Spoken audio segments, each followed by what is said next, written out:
Hello, welcome to Network Special. Guess what, folks? With an X. This is a new season, season 2 of Network Special, which means it's a whole new world. For those of you who listened to episode 59, you may be surprised to... Well, no, you won't be surprised. For those of you who turned on this for the first time on episode 60, or what will be called season 2, episode 1, you will not be confused by the new voice you hear.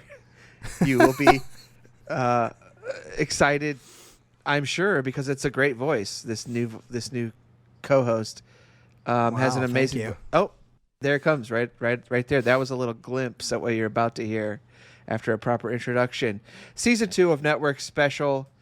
Out with the old. Sorry, Zachariah. We had to say goodbye because you were getting on with your life. And we decided to not end the show, but continue on with a new host by the name of Colin.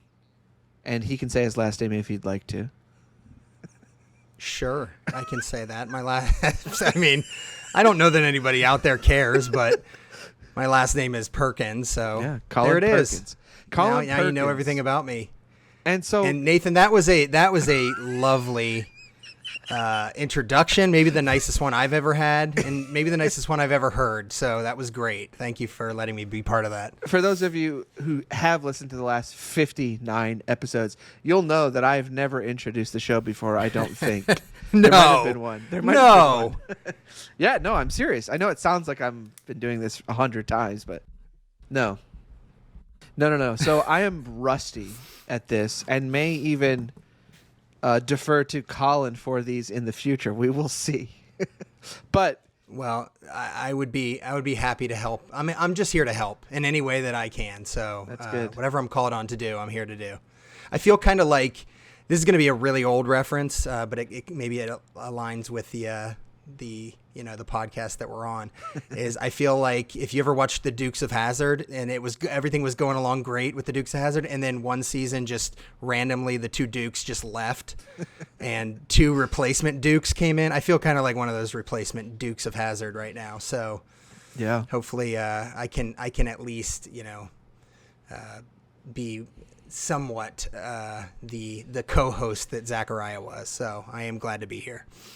Well, and like I said, you're listening to the Duke Boys on Network Special, the show where we watch old TV. We talk about the golden age of appointment television, where when you wanted to watch something, you had to be home, at least before the advent of VCRs. And now with the magic of the internet, we can watch these over and over again. My name is Nathan Shear, and I've already introduced Colin Perkins. Colin, we have been friends for a long time. We did comedy together, and now it's just like it feels like we're back in those old days again. Like we're on stage right now, and in front of a bunch of book nerds. Usually we were on stage in front of a bunch of comedians that were just waiting for their turn to perform and weren't really paying any attention. That is true. So it can't get any better than that. So that's true. But we're back at it, falling into old times. Like I don't know, what do they say? Falling into I'm mixing up my metaphors in my own head there, but. And the point being that we're back together and it feels so right. How's that? It feels great, but I do want to say that we did promise at the beginning of Network Special Season 1 that we would not mix metaphors, but in Season 2 it may happen and you will just have to deal with it because it's a new show. What are we talking about this week? What are we talking about this week? Today we're going to talk about a made-for-TV special that premiered in 1984 called The Hoboken Chicken Emergency. And boy, is it an interesting one for me to be jumping in on. Yes. I don't know how the hell to feel about this show, so I'm excited to talk about it. So what's we've talked about, okay, so when this aired, it aired on a TV show called WonderWorks. It's WonderWorks. Yeah, WonderWorks, right. And we've done a couple of WonderWorks episodes already. We did, sorry, I'm looking at The Boy Who Loved Trolls. Sure. Classic. I think that might be the only one we've done so far. We might have done another one, but I don't remember.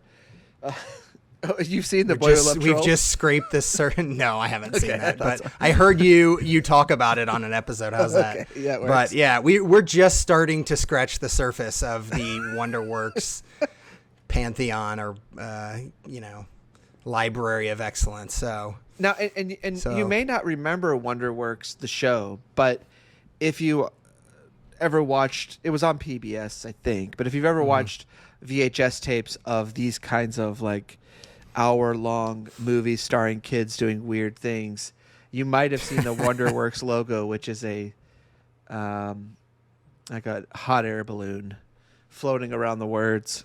But yeah, and I did some research, Nathan, and what I read was that WonderWorks, I think it was 1987, was acquired, or the rights to distribute it was acquired by Disney, and then they started distributing these fine films on VHS for a while. I have to believe, based on the this movie, that maybe they realized pretty quickly there was no money to be made on these, and they discontinued it shortly thereafter. But for a period, they had the rights to do that. That makes sense, because I remember, I'm sure that I watched these on the Disney Channel.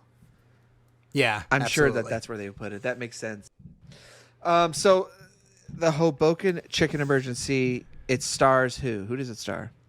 So the first thing, even before we find out who this stars, it starts out with, like, the very first thing you see when the credits start or you hear, I should say, is this really old-timey horn music. Oh, which I love this I music. just was like immediately like, I don't know how I feel about that. It felt like I was going to be watching like a vaudeville, like a Laurel and Hardy short or something like that. It was like very old fashioned. It's like the music you'd hear on Main Street at Disney. Yes, that's exactly what it sounds like. And it's very like, I mean, that wasn't a super. That was a clarinet, right? That was your clarinet. That wasn't a super accurate replication of what it sounds like. But yeah, it sounds like there should be like, merry-go-round and kids running down the street, like with the hoop, when they'd like do the wooden hoop and they'd hit it with a stick and make it roll, whatever that was called. The hoop and then we find out in the credits, there's a couple names that are notable. One is that Dick Van Patten is in this film. Yeah. And then they pull the very last thing where, when you're watching a show or a movie or something and like one of the biggest stars is like the last person that they introduce.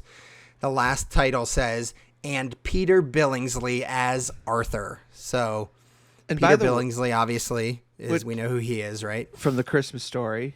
Yeah. And which is so interesting that they put him at the end, because typically they reserve that for like, would you say like the biggest star who's making like a guest appearance?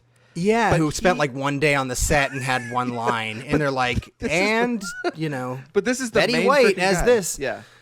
But this he's the main character. Yeah. Absolutely. So it was an interesting way to approach that.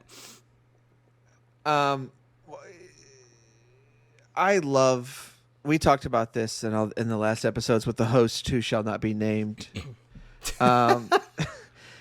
This music is my bread and butter.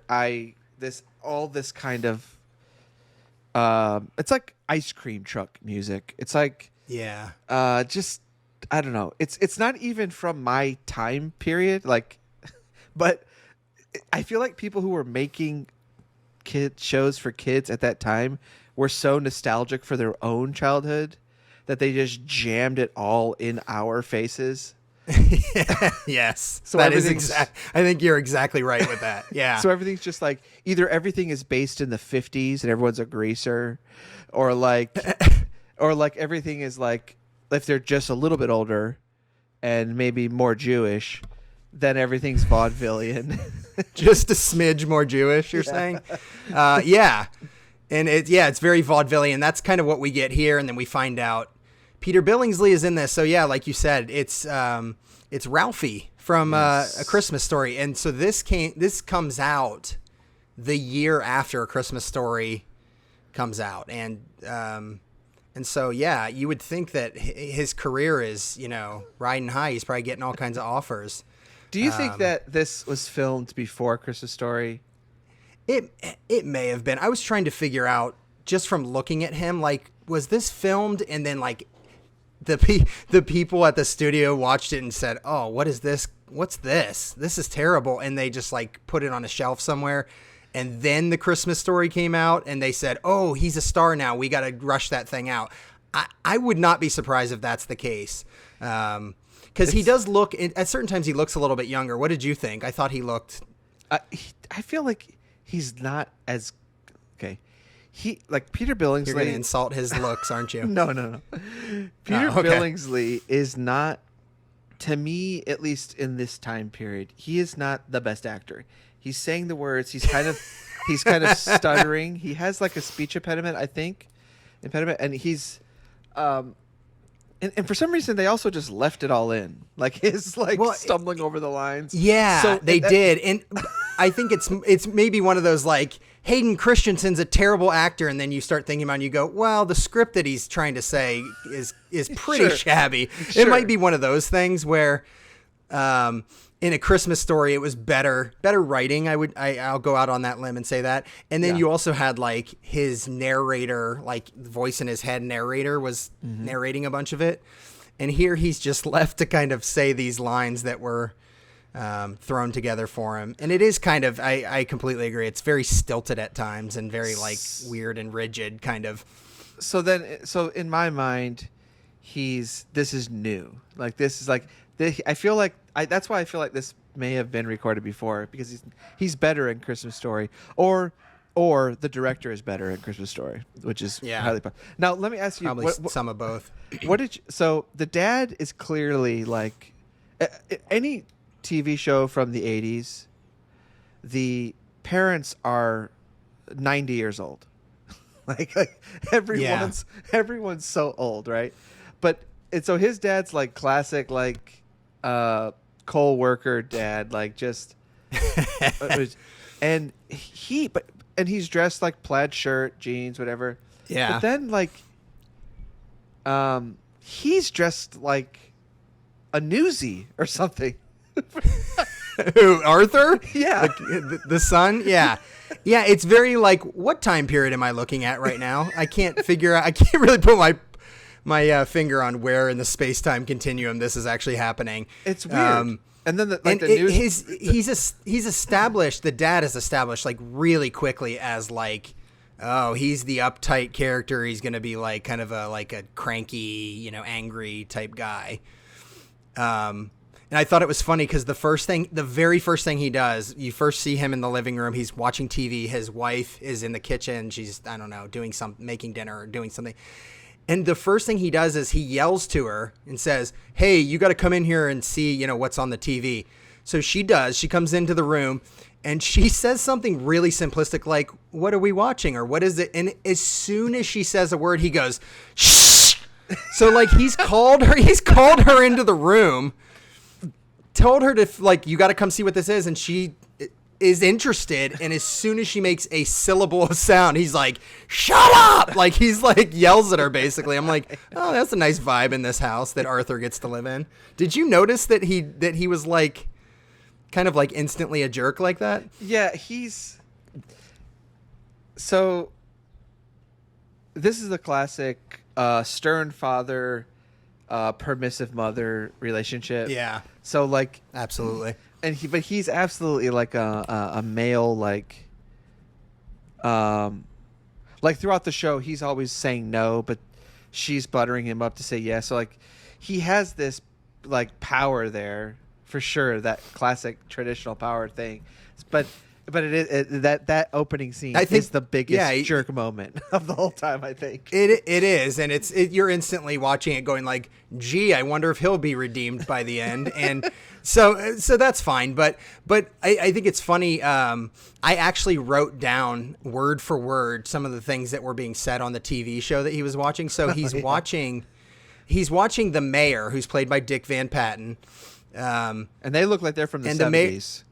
Yeah, again, it's like, what's happening right here? Like, I can't. Like, they raided, like, whatever wardrobe was left on the studio lot from, like, 9 different productions and just say, like, this works. In Hoboken, people don't care about time periods when they get dressed. But the mayor is on TV. He's talking about there's a shortage going on in their city of Hoboken. And this is word for word one of the things he says. He says, due to the truckers, doesn't say who the truckers are, what kind of truck, just blanket statement, the truckers. Yes. Due to the truckers refusing to pay our city transit tax, Hoboken may not get any more turkeys this year. And I was instantly like, what? Like, what are we... a lot of things came to my mind in that, like, really broad kind of generic sentence. The truckers are refusing to pay some city transit tax. So now Hoboken, he doesn't say, like... we're not going to get any shipments of food. We're not going to get any shit. He says, like, specifically, we're not going to get any more turkeys this year. That's it. Which I thought was interesting. He doesn't say there's any other issue. The supply chain is strictly with the turkey. You know, the turkeys coming into the city of Hoboken. Well, it's either that the entire economy of Hoboken is turkey based, or I like that take. Or the turkey truckers is what he meant to say. But yeah, it's just that they're setting it up. But how many turkey truckers does a town have? Well, there's a lot. That's why they had to institute the tax, because it was ruining the roads. All these turkeys these turkeys left and right. So they're tearing things apart in Hoboken. Yeah. So Arthur, I'm like, okay. Yeah. So Arthur is tasked with going to the store to get a turkey, so they can get one. He's getting one early. And when he gets there... It's 2 weeks. Yeah, 2 weeks before Thanksgiving, They say. And so when he gets there, the turkey shop is closed, the butcher's closed. And then we meet, from this moment on, one of his... Who is this guy? How would you describe this guy? They don't even, like, attempt to make this not... like, I was very confused for a few minutes when this was happening. So, yeah, he's going to buy a turkey.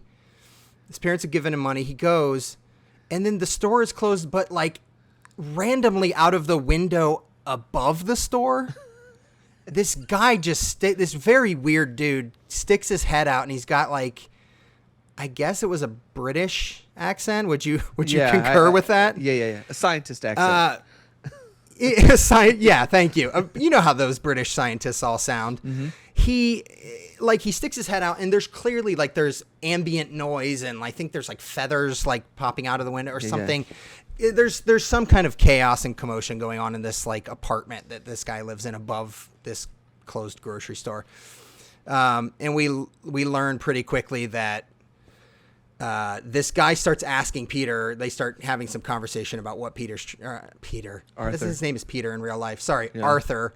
What Arthur is trying to do, and instantly this guy goes into trying to sell Arthur this chicken, which isn't what he's there for. He scams him. Yeah, he basically turns into a con artist because the kid's Arthur has $20, I think. Yeah, he's like, I'm trying to buy a turkey.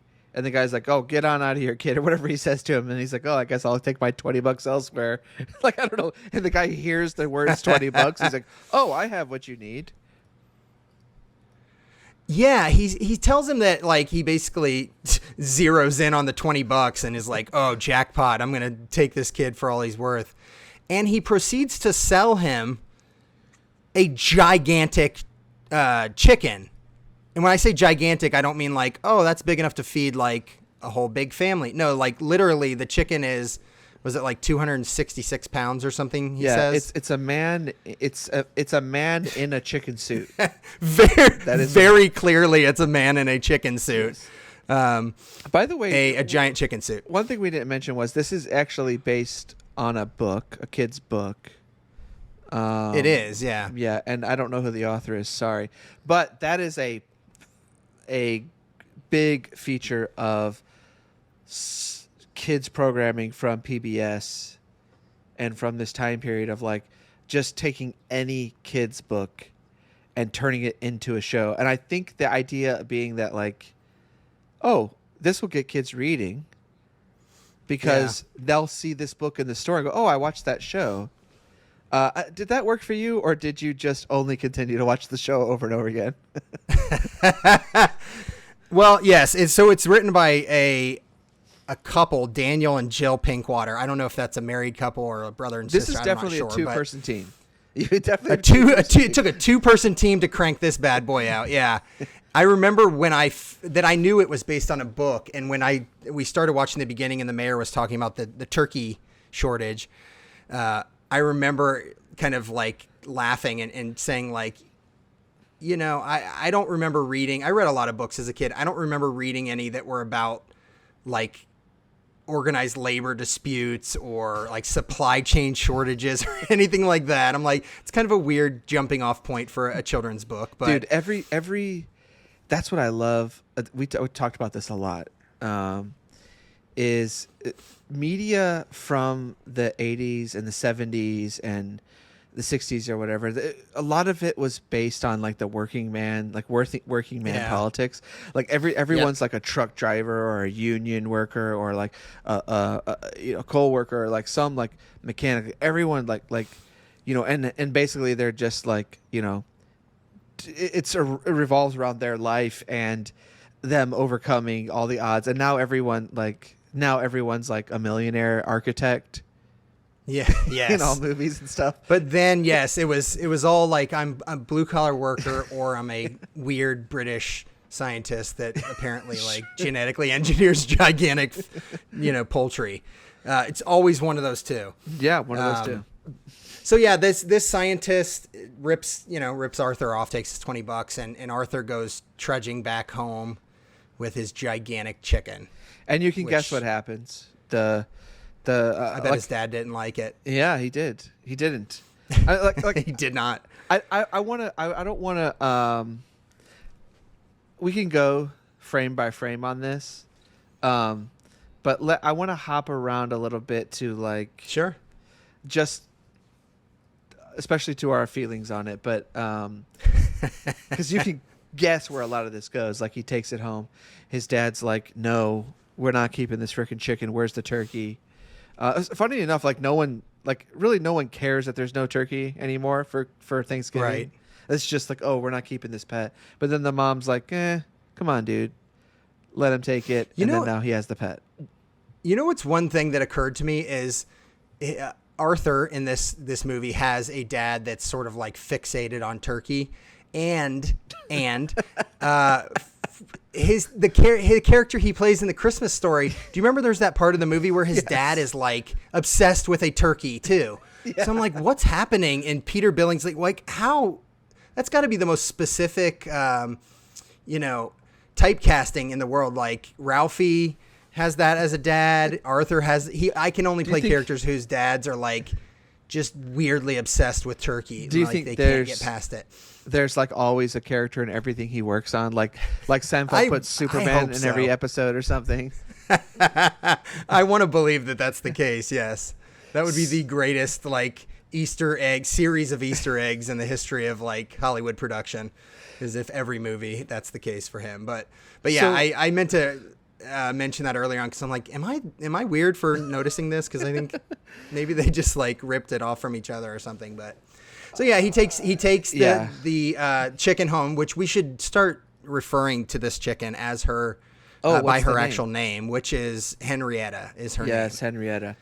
So okay, the chicken. He takes the chicken around town. Okay, like this is the kind of stuff that kids want to see. Right. Is like we all as kids we all know the dad's gonna be some curmudgeon naysayer, the mom's gonna be in our corner. Let's get to the meat of this story, which is we want to see this freaking big chicken walk around Hoboken, children's favorite setting for a story, by the way. Hoboken, New Jersey. Everyone loves it. And so he takes this chicken around. People are seeing the chicken. They're backing away. They're afraid.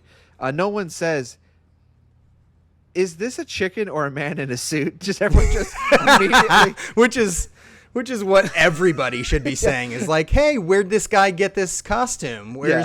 Why is he dressed up for a Halloween party? Halloween was a few weeks ago. We're about to have Thanksgiving. No, everybody just takes it at face value. This is a 266-pound chicken. So then he takes it to this like cat litter box of a playground. Yes, this thing looks. It's the same. I think it's the same playground that like when Arthur was first walking to try to buy a turkey at the beginning, he goes by some kids that are like his friends. Yeah. And he tries to get them to come with him. And they basically are like, I mean, they're really kind of like rude to him. Yeah. To the point where I'm like, Arthur, I don't know if those kids are actually your friends. Like they're kind of mean to him. But yeah, now he goes back to the playground with Henrietta, his giant chicken. And this playground, it looks like the Gaza Strip. Like it looks like... like there's a real conflict going on at this thing. But there's a... and there's just a slide... And it's just this big, like Russian, metal structure. But this isn't the last. This isn't the last time we'll see Arthur at this playground. No, he's there constantly. He's clearly he clearly likes it. He's clearly never seen a nicer playground in his life. So and he's like, this is it. This is living. This is fun. And there's a drunken homeless person who's there, and he does the kind of thing where he like looks up and then sees the chicken, and he doesn't throw like alcohol away like he's giving up alcohol. like you know, like he's not gonna go sober. He's not that scared. He's just going back to sleep. No, he's like, oh yeah, I see those all the time. So all the stuff happens. The chicken gets away from him.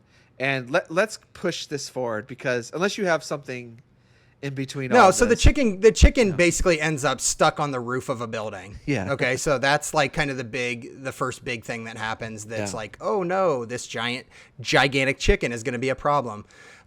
So eventually the chicken, people come out and help, and the chicken gets down. Arthur has Henrietta back. But he knows. And I think his dad even tells, like, you need to take this thing back, right? So he has to take it back to the scientist. Yeah, and everyone, like the cops and the firefighters, all show up to try to get the chicken down. Mm-hmm. And by the way, initially they think it's a polar bear. Someone has like told them it's a polar bear, and they're like, "Oh yeah, it's a polar bear." And he's like, "No, it's a chicken." And they're like, "Oh, okay, kid." Like, there's a lady. I think this is the point where maybe I'm skipping ahead for a few minutes, but at one point a neighbor lady shows up with her husband, and she says, I think I am skipping ahead. I think this is maybe in a few minutes when Henrietta shows back up at their house. So we'll skip that for now. But basically Arthur takes the chicken back and says like, hey, can I get my money back? I can't take care of this gigantic thing, obviously. And then he does something. I don't know if you noticed this, but Arthur has given the chicken back. He's kind of sad. He's leaving. He walks out of this professor scientist guy's apartment. The door closes, and he starts to walk away. And then he turns and he yells back into the apartment. He says, now this may be a case of, you were saying he has like, some speech challenges. So maybe he missaid something, or I misunderstood, but I'm pretty sure he says, please, sir, don't feed her to the Coast Guard. Okay. Hold on. I have no idea why he says that. I think he makes a reference earlier on when he's selling the chicken or something like that. That like, because I think I think Arthur initially doesn't want to buy the chicken from the beginning, and then I think he says, okay, I guess if you don't want them, I'll just sell them to the Coast Guard. They can have them or something like that. I completely missed that. I'm pretty sure he does. That makes that make more sense, because I was like, I had to have missed something, or something is very wrong with this dialogue. I don't understand why he's saying that. So okay, that makes make more sense. But not Peter. I want to call him Peter. I'm probably going to keep doing Arthur. Arthur is sad, so he doesn't have his chicken Henrietta anymore, and he goes back home, right? Yeah. So we know that's not the last we're going to see of the chicken. So do you remember what happens next here, Nathan? So he, I think the neighbors show up at their house or their apartment. I'm not sure where they live. And yeah, like a really nasty neighbor. Like yeah. really nasty. It's this older lady. She shows up with her husband, and she's reporting that she's seen something climbing, the Arthur family house. Oh, okay. Right? Yeah. And she says it was a gorilla. This I thought this was really funny. It was a gorilla as big as a horse, which every gorilla I've ever seen in my life, like none of them I would have said like that's smaller than a horse. Like No. it's just not how it strikes you when you see a gorilla. So I was like, so is a mini gorilla? Like, what does that mean? I would She's use convinced gorilla. she saw something climbing the house. Yeah. I would use gorilla as the thing that is the biggest thing. Right. I would say like I saw this horse. It was like as big as a gorilla. She says something backwards. So, But I guess a horse. I guess they're taller or something. I don't know. I guess so. But in response to her reporting this little bit of information, her husband, who seems like a great guy, seems like he's trying to be helpful. He says, she has said it's something climbing the building. So he says maybe it was a burglar in a white coat. Okay. That didn't strike me as like a horrible, No, thought. that's just a nice. But I wrote alternative. down again, I transcribed exactly what she said. This is what she says to him. He says, oh, maybe it was just a burglar in a white coat. She says to him, quote, oh, that's silly. You're just so stupid. Why don't you just be quiet? You're never any help. You never have been. You're just stupid. That's what she says to him. Why? Like, I want to see them. I'd rather see the movie about their relation. Like, what has happened? They're like between the two of them that she's saying that. I mean, that's really mean. I genuinely felt bad for this guy at this point. They, they were an interesting. I guess I wonder if if that is set up for what comes later, but we'll see when we get there because I think they're trying to make them be really mean because then they have to be nice later in the story. Maybe I guess, yeah. But so yeah. The chicken gets loose, right, from the guy that he sells it back, the scientist he sells it back to, right? Yeah, and then the chicken's going around town. For some reason, this chicken's like way into potatoes, and super big fan of potatoes. it also knows how to like bust up a cop car, like. Yeah, Henrietta just randomly kind of becomes like a juvenile delinquent. Yeah, and just starts like going around town just messing with stuff and breaking things, basically. I mean, I'm all in favor of, police, like messing with the police and stuff. Like, Sure. But this is out of control. This is a line too far, I think. And so the mayor is understandably really irritated. He's kind of like, huffing and puffing about the fact that nobody has caught this chicken. And then they cut to these scenes they cut back to like things going on around town. And some of it is just very strange and confusing. Like there's one scene in particular where there's these truck drivers who are driving this like flatbed truck with all these, I think there's a bunch of like wooden pallets on the back of it. And they get out of their truck and then like they don't see Henrietta. They don't see the chicken.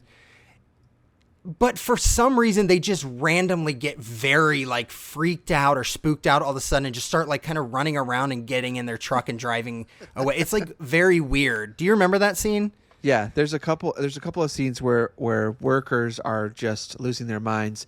There's one where there's two workers who are just but you fighting never with see the chicken.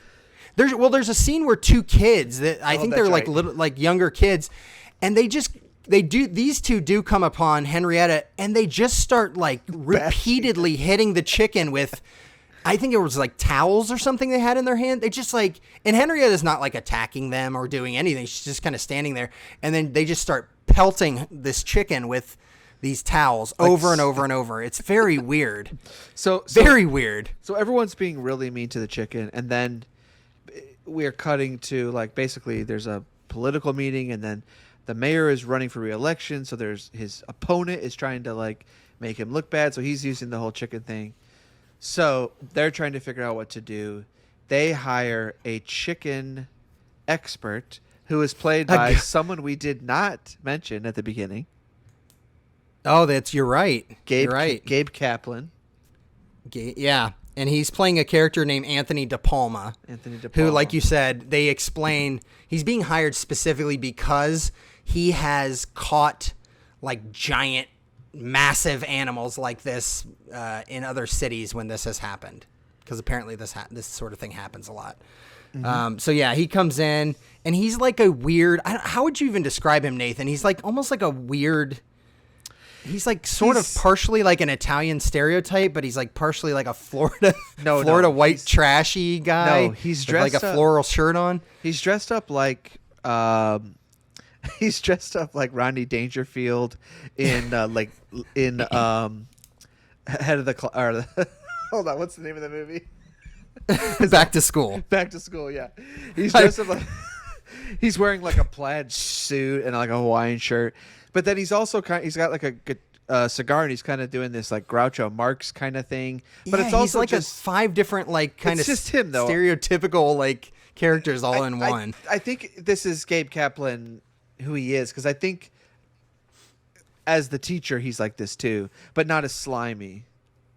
On Welcome Sure. Back, okay. I'll buy that. So he says like, I'll catch this chicken for you, but I want $60,000. Yeah. Okay. So what is that in then money? In then money, it's considerably more. I mean, I can look that up for you if you want. Don't worry about it. There's probably a inthenmoney.com website or something that will do that for us, but yeah. It's more. It's a lot more. Yeah. So it's no small ask, but the mayor is concerned that he is, not gonna win re-election if he doesn't, get this under control immediately. So. And how does Anthony DePalma expect to lure this chicken in? So as it cuts to like the scene where we see what his plan is, it cuts for a second across like a newspaper that's like updating what's going on in Hoboken, and the headline says "Mayor moves against chicken," and then the sub headline says "Famous expert summoned." And I'm like, I'm not. Is he a famous expert? Like, I don't know that anybody knows him, but okay. So the mayor's moving against the chicken. Okay, so what is Anthony DePalma going to do? Essentially, he like sets up this giant fake chicken. Ta-da! That's like his whole plan. So he gets everybody, the mayor and all his like the mayor's minions and all the people together, and he shows them this giant fake chicken that he's constructed. That looks like him. And he basically says, yeah, it looks pretty similar. It's got curly hair just like he does, and it has a mustache. I think he calls it Frank. And then he also starts calling Henrietta, who's the Arthur's chicken. He names her. I think is it Dirty Louise? I think it is. for some reason. Yeah. He's like, okay, so Henrietta's now being called Dirty Louise, and he says like Dirty Louise will catch her. Frank, this fake chicken, will catch her. I think he says like, give me 48 hours. We'll like just clear this area out, and Dirty Louise will find Frank, and then she'll be caught. That's sort of like the level of detail he goes into there. Well, and then we forgot that he also negotiated the $60,000 and the mayor's limo. So he says, that's right. Says, give me this 48 hours, and then he runs away in the limo right away. And I think the mayor, doesn't he say like, I haven't even ridden in that before or something like that? Yeah. It's like. So conceivably, it's a limo that the mayor just got, I guess, and yeah, he makes that part of the deal. So like, oh man, this is a heavy cost right here for the mayor. We cut to the chicken has caught something, and he has not caught a chicken. Instead, he's caught the homeless man. The homeless man who wouldn't stop drinking earlier. Yeah. So that guy got a couple days of work as a little bit part in here. So good for him. And but yeah, he's just randomly sitting in like almost like cuddling with this fake chicken randomly. And they find him and they're like, okay. And then this is where the story takes kind of a weird 80s unpolitically correct turn. Very weird. I wouldn't even say 80s. I'd say like it made me think and we'll explain what happens. But this made me think of that famous character from Breakfast at Tiffany's. Sure. But because the professor shows back up, there's like a narrator that comes on for a minute and explains that Arthur has sent a frantic letter to the professor saying like, oh, that he needs help or whatever. So the professor shows back up, jumps off this train or bus or something. And Nathan, explain what the professor is dressed up as, the disguise he's wearing. So he has a bowler hat on. He has little round kind of Spike Lee glasses and a mustache that is not connected in the middle, but hangs down around the edges, way below his chin. Is that a Fu Manchu? Is that what that's called, or do I have that I don't wrong? know. I think that's what it's called. I don't know if you're supposed to say those words. I don't know.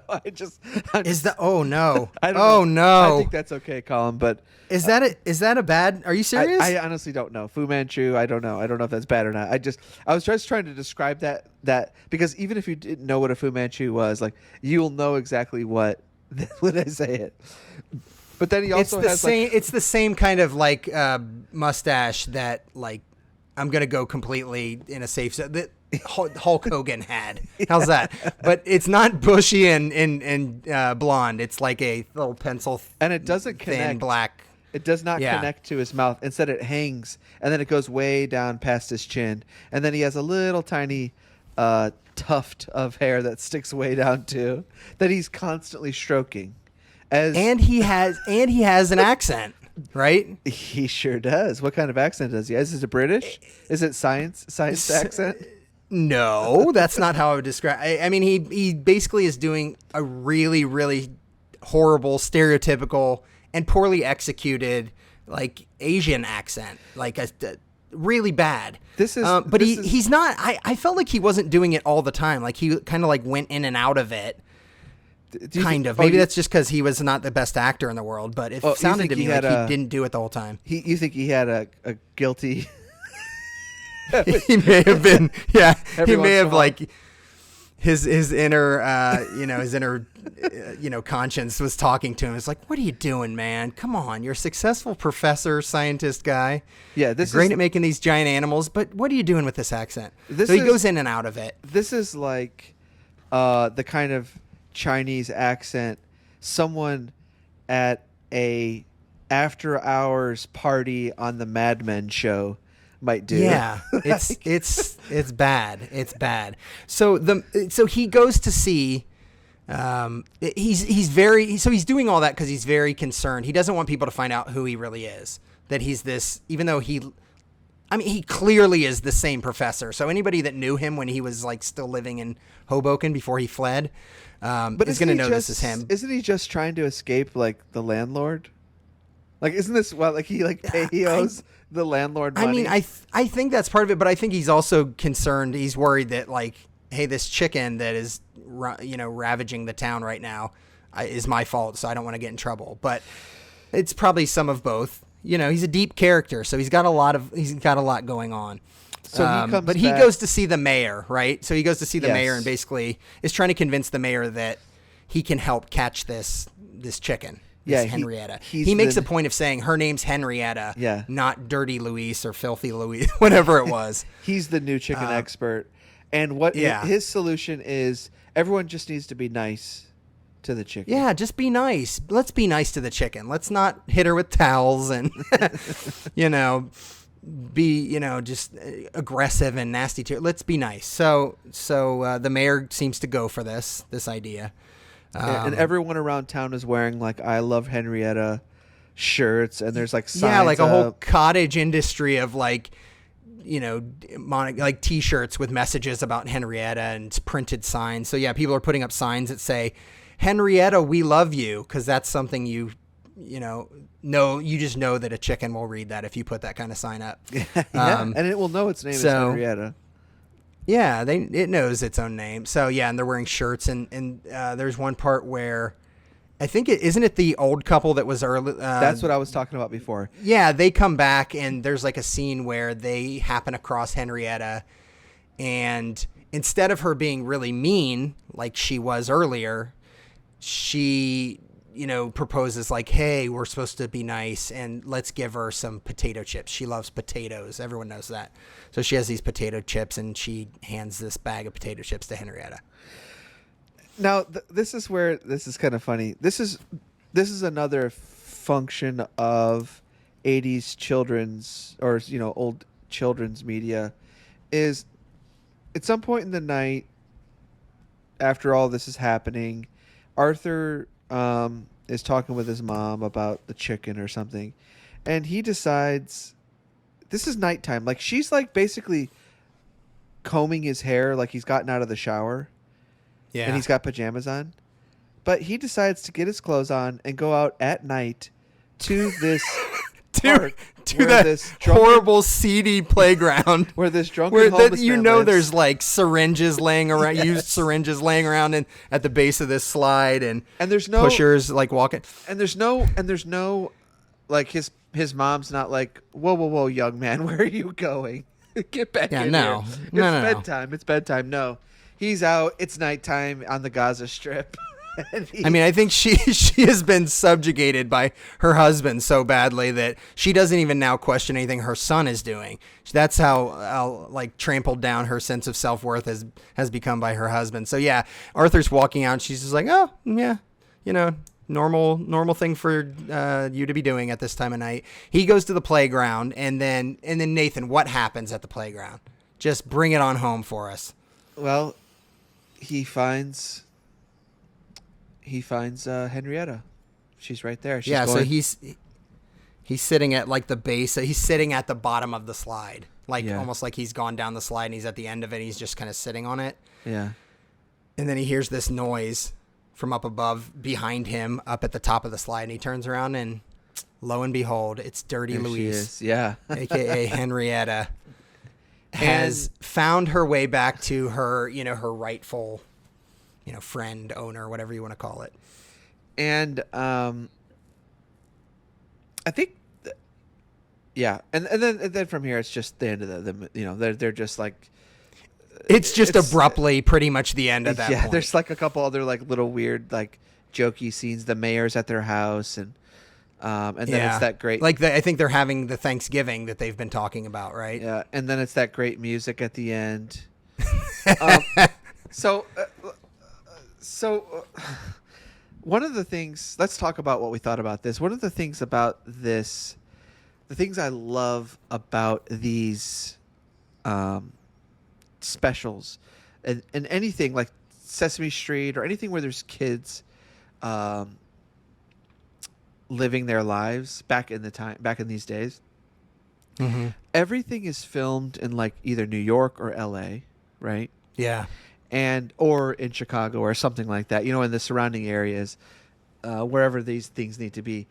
All of these kids, and I say this every time we talk about this stuff, but all of these kids are just living these independent lives where they're getting on the subway, they're traversing a city that they're going into like stores and grocery, and the adults in these places know this kid. Yes. And not like they know him because his mom or dad brings him around. He walks in and they're all like, hey, Stanley's here. Yeah, like they know him. Like he's clearly been there before. And they're cutting through construction zones where they're, walking through like sewer pipes and stuff. And like everyone's just living their lives. Like when I was a kid, I had a certain amount of autonomy, I think is the right word, in that sense where I know that if in the summer I could walk pretty far from my house to get to things. Sure. And I was always jealous of people who lived in cities where they could just go for hours and see all kinds of stuff. Or like in LA where kids are on their bikes and there's palm trees and Venice Beach everywhere. Everyone lived near Venice Beach in LA in the 80s. Everyone. Yeah. And so all the kids were just like always, like if I had a time machine, I always say this, that I always use this joke. I would not kill Hitler. I would go back and live in LA in the 80s. Why the hell are those the two choices? There's only two choices. Where in your brain do you arrive at those being the two things? There's two settings. There's, the World War. There's two settings. There's 1900s Germany, and there's Kill baby Hitler, and there's 1980s Los Angeles. Well, or like wherever Steven Spielberg's kids always live.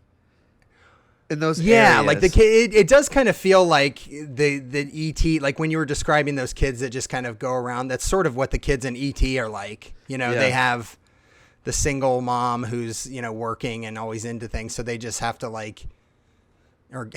get to kind of just go out and do whatever they want in the world. It's that kind of. I was happy that, and I am happy that my parents survived their entire marriage together. Sure. But I can't say the same, but I was very jealous of kids who had one parent at home and who could just stay up all night and go out and do whatever they wanted all the time because their mom worked third shift or whatever. You were jealous of that? I was jealous of the freedom they ended up having as a result of that. Well, yeah, because you're just looking at the upsides of that, so which is what a kid would do, obviously. I mean, it's the same reason where people say, like, oh, that kid's parents are divorced so that he has two Christmases, one with his mom and one with his dad. And you're like, whoa, 2 Christmases. That sounds great. Even though and they're like, well, yeah, fantastic. But what about the crushing loneliness? The what? What about the horrific broken family? Yeah, what? Well, and I can say that because my parents were divorced, so. You can't say that about divorced families. I'm legally not allowed. You can't, but I can. Yeah. But yeah, so there's a lot of that kind of child, freedom. I'll use your word, autonomy in this movie, which is interesting. The other thing that I noticed about Hoboken's not like it's not like a podunk town. It's not a one stoplight town. But in real life, it's not. But in this movie, it was probably just like a lack of budget. But I feel like any scene where we saw like the city, there was like one person on an entire street, sometimes 2 people. But there was no like sense that it felt like Henrietta was running around an abandoned city. So at no point was I like, oh, this is a problem. Like this chicken's causing real problems for all the people that live in this city, because it didn't feel like people actually lived or there was nobody around. There are two settings. There are 2 settings in this city. There is the wherever the mayor works, right? So City Hall. Right, his office. And then that's one. Then the outskirts of the city where all of the industry has died out. Those are the only 2 settings of this film. And the people who live there, they live in apartment buildings on the outskirts where there's just warehouses and that's it. Yeah, because seemingly they're going like huge chunks of time with nobody seeing this chicken. And this chicken's huge. Like it's when it stands next to like grown men characters in this movie, it's like towering over them, and it's 260 some pounds.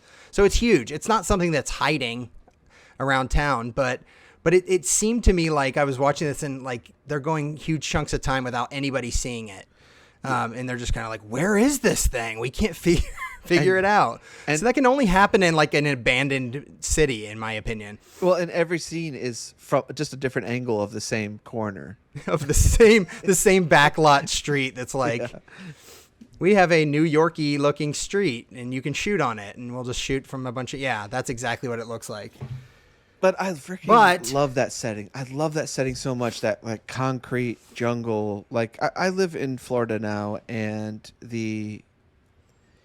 it's just palm trees, and there's no sidewalks anywhere. Like unless you live in certain areas, but like I live in like one of these neighborhoods where someone was like, where part of the neighborhood's like, yes, we want sidewalks. We want to walk the neighborhood. We want to say hello to our neighbors. And then one street over where we live, they're like, no, get these sidewalks out of here. No, you can't come over here. Stay on your sidewalk. Well, that type of environment that you're talking about is the reason I loved one of the reasons I loved the Goonies so much when I was a kid, and the Goonies is not, it's obviously not like a major city that they're in. They're not in New York or LA, but they are in like an environment where the kids just sort of dictate what they're going to do at any given time and go wherever they want. Yeah. The major difference between the Goonies and this movie is that the stuff that happens in the Goonies is really entertaining and well directed and written, well produced. There was a budget. There were good actors. Cool stuff happens that like keeps you interested all along. Yeah. I'd say those were the main things that differentiated the Goonies from the Hoboken chicken emergency. But feel free to disagree with me on that. So I would say for Peter Billingsley completists, definitely check this out. Of which there must be so many. You can find this on YouTube easily. You can. It's worth a watch, for sure. Yeah, it is worth a watch if you if there is a hole in your Peter Billingsley portfolio. Yeah, if you're needing to check off those last few things, you're like, I saw, Christmas Story. I can't even. Elf. He's in that for a few minutes. There's one like the BMX. Now I got to see Hoboken Chicken. What's the one? It's like BMX or something. BMX? Is that that's one of his movies? It's like the only other one that I know that he's not like, because he eventually became like a producer and stuff. Right. So he's still around and behind the scenes. He's in Elf. Excuse me. But he's in where is it? I'm looking it up right now because the Dirt Bike Kid. The Dirt Bike Kid, yeah. That's it. I have heard of that. Not BMX, but I've heard of the Dirt Bike Kid. That's right. That's what it is. And is this? Let me see if this was a. Oh, sadly, this is an in-theater movie, so we will not be able to do it for this podcast. But go ahead, check it out. I could still suggest things for you to watch. I don't care. Yeah, absolutely. I'll just kind of one of our last couple things to talk about here. There are a couple. I was trying to do some research. There's not a ton out there about this movie, which I think is a terrible oversight. But it needs more. It needs more, websites and content devoted to it. I just. But there are a couple reviews people posted on IMDb, which were kind of entertaining to see what people thought of this film. I just need more why. Just like more context about why the things in this film are happening, or why did a studio feel like they needed to make this? Yeah, just why. Just in general, why? Why did Peter Billingsley's agent let this happen? Or which why do you want more information on? Let's hear these reviews. What's a good review on IMDb? So there's one that the headline of it is just simply to the point. The headline is "Loved it." Yeah. Loved it. And part of the review says, this is a great first line. Why is the rating for this movie so low? ? I thought it was a great kids movie. I used to watch it all the time growing up. It's cute, zany, and fun to watch. And then the person writing this proceeds to write an entire recap of what the plot of it is, which we don't need to go through again. Our show. Essentially, yeah. Essentially so. There was another one on there that obviously the person writing it was just screwing around, but caught my eye. The headline of this review is "Fascinating Glimpse into the Soul of Chicken." And this person said the Hoboken Chicken emergency is perhaps one of the greatest exercises in surrealism. Okay. The symbolism denoted by the chicken is at the same time nostalgic for a simple, more agricultural time and characteristic of a new, more frantic lifestyle. Either that person was just having fun, which I think they were, or they are way better at film critique. You got to look up his other. They got a lot more out of it. You got to look up his other reviews. This is person's other reviews. Oh, I'll have to. Yeah, I'll find out what else they've written. See if maybe all of their reviews are like this, and they're being completely earnest and not joking around at all. It's just a copy and paste. That's just that would be a fun thing. Every movie they review is just about the soul of chicken. The soul of yes. And it's only movies about chicken, Nathan, or it's just any movie he thinks is about the soul of a chicken. This guy's very in tune with the chickens This reviewer's got his own things going on that he probably Yeah. should deal with. Yeah, there's something that happened there in his life. The only other review I found, there's a website that I came across that I'm trying to remember where I found. It may be linked from IMDb as well, where a guy does a video of him talking to the camera and reviewing this film.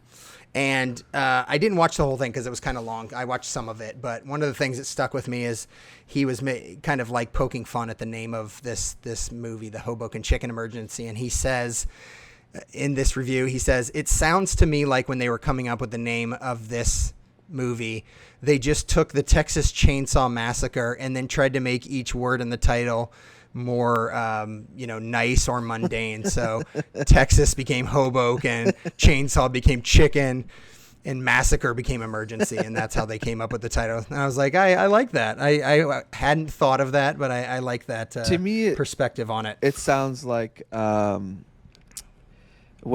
I forget what you call it, but it's when army, like when the military people are like saying letters, they're trying to spell out something. Yeah, and like, so like 103 Whiskey Tango Bravo. Yeah, 103 chicken Hoboken emergency. Oh god, that's great. That's exactly what it sounds like. Yeah. Like we got a Hoboken chicken emergency. I repeat, Hoboken chicken emergency. HCCE.